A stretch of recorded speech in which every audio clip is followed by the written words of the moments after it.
ตัวស្រីរបស់យើងសម្ដែងដោយសាគុរៈម៉ូម៉ូដោយសាររឿងមួយហ្នឹងគឺនិយាយអំពីតួប្រុសของតួស្រីហ្នឹងវាគឺជាបងប្អូនតាមម៉ែតាមឪដែលទើបតែបានគ្នាថ្មីថ្មោងហើយទុកពួកវាពីរនាក់ហ្នឹងនៅផ្ទះតែពីរនាក់ព្រោះម៉ែឪហ្នឹងបានទៅដេតបាត់ហើយដល់ពេលចឹងហើយតួស្រីដែលត្រូវជាបងស្រីហ្នឹងបែបរៀងអត់សូវក្រែងចិត្តអាតួប្រុសយើងសោះទាំងដឹងថាគ្នាហ្នឹងជាមនុស្សប្រុសដែលទើបតែពេញវ័យហើយអារម្មណ៍គេហៅថាក្រោមចង្កេះហ្នឹងវាកំពុងតែពុះកជ្រោលអីចឹងអត់ខ្វល់អត់អីសោះដល់ថ្នាក់មានការចូលក្នុងបន្ទប់ដោយគ្មានការអនុញ្ញាត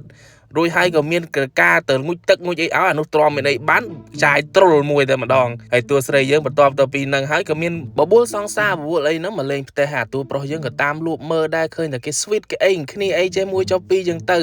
ហើយអាសង្សារតួស្រីយើងហ្នឹងក៏បានមួយខ្ចាយអីចឹងដែរទៅក៏ប៉ុន្តែវាធ្វើឲ្យដូចតួស្រីយើងហ្នឹងអត់សូវពេញចិត្តសោះវាថាដូចរបៀបថាស្ទើអីចឹងណា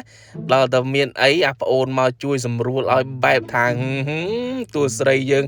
កិច្ចទៅណារួចក្នុងផ្ទះតែមួយនឹងនេះខ្ចាយតែម្ដងដល់ពេលចឹងហើយតួស្រីយើងព្យាយាមអត់ចង់បន្តធ្វើរឿងនឹងជាមួយនឹងប្អូនប្រុសវាទៅទេតែគិតចុះគិតឡើងគិតវាមិនចេញព្រោះថាអាសង្សារនឹងវាអន់ជាងប្អូនខ្លួនឯងនឹងចឹងណាអីញាក់សាច់របស់គេតែហ្មងដល់តែអញ្ចឹងហើយមិនបាច់ញញហើយបើហើយមកអាប្អូននឹងហ្មងអសបស្វាយលោកចូលលោកឡើងគឺជាលេខកូនផ្លេចសួយមើលចូលចិត្តផ្លេចចុច like ចុច follow ផងតួស្រីយើងអែហ្មង